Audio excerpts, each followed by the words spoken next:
This world is all about branding and marketing. The #1 branders in the universe is the United States.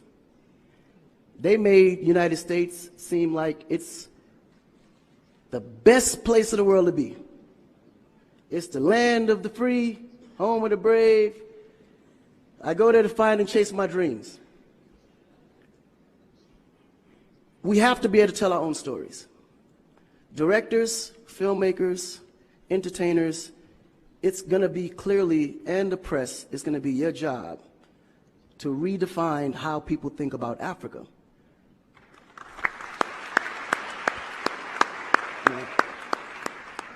Because you're here, you see what's going on. You clearly can see in a vivid picture the good, the bad, and the ugly. What you choose to put out there is what the world is going to get. Because I can tell you right now, in Chicago alone, there's more people dying in Chicago than there was in the war in Iraq. But you would never see that. There's a lot of things that's happening in the U.S. that you would never see because they choose to show you what they want you to see for. Yeah. It's about country integrity. You have a certain reputation you have to keep. No one puts their family business out into the street. One of the problems we have in Africa is that when something happens, the press is quick to put out negative energy and quick to put out a negative story. And then that story goes on to internet, and other broadcasting systems take it and they post it.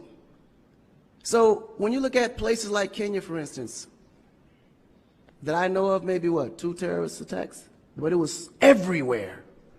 So now people was afraid to go to Kenya because somebody shot up the mall.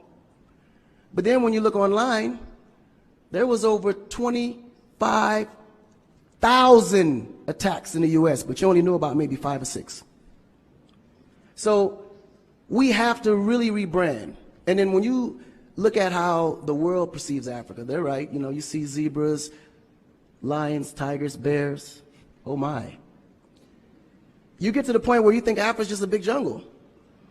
The images that they're showing of Africa is historical images. This is way before civilization. This is when they were still, you know, battling with spears, like times of Shaka Zulu. No, I'm serious. But then when you look at the US, they're showing Superman, Batman, you know? Where is our Superman? Where is our, like, Shaka Zulu should be a superhero today. Really. So we have to tell our own stories. I mean, even Jesus is white. And you believe it. But it's okay, because how you were framed, if you taught something from the day you were born, and your mother taught you that, your father taught you that, it's real. You never look at your mom and your dad as liars. But their mother and father taught them the same thing, because that's the kind of history that's put out for them to believe. Our history books in the US is all white American history, culture that's been borrowed from other nations. But Africa have to teach the same history of our ancestors, the great things that they have accomplished. You know? And it's going to be the jobs of directors like yourself, filmmakers like yourself, to narrate that story. How do we want to be perceived? How do we want that story to be narrated to the rest of the world? This younger generation, we kind of figured it out. Because now, when you look at hip-hop in America, every rapper is rich. Gold chains, Bentleys, nice girls, nice girls by the pool with bathing suits in his big mansion.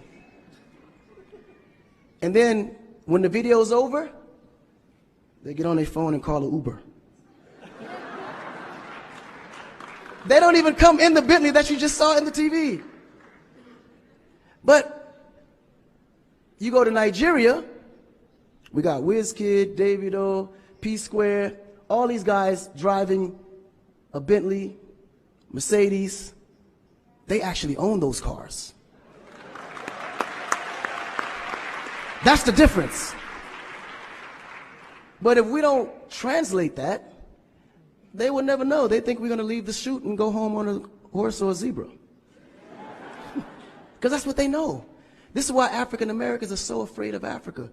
You mention Africa, they start shaking. There's so much fear. They don't know how to translate that. It was just recent that people are now saying, yeah, man, you know what? I rock with Africans, man. You know what I'm saying? I want to do some collaborations, man. Yo, man, I need an Afrobeat remix, you know what I'm saying? But before, they be like, man, I don't know that dude. I'm not putting him on my record. So the younger generation is slowly understanding how you have to rebrand the culture, because the culture has adapted. They've actually took everything that we've created and made it look better. They made a superstar look like a superstar. When I look on TV and I see our biggest entertainers, they don't look like stars. That's why you can't really respect the entertainer. If a politician saw a singer, he'd just be like, oh, he's just a local singer. But if he go to that local singer's performance, he may sell out the stadium because he has a huge influence, but the image is not there. So we have to take the image as a huge accountability for ourselves and realize that Africa really does have a reputation. But if we allow our stories to be told, our stories will be told according to their agenda on what they need to be able to benefit from Africa. So we have to tell our story so we can be able to understand how we can utilize that story to benefit for our agenda. You know? So in closing, this job is for the entertainers, the filmmakers, the reporters, and anyone that creates content. We have to rebrand. And we have to rebrand it in the way that we see it and tell the story to where they can understand it, feel comfortable, and want to come here and invest.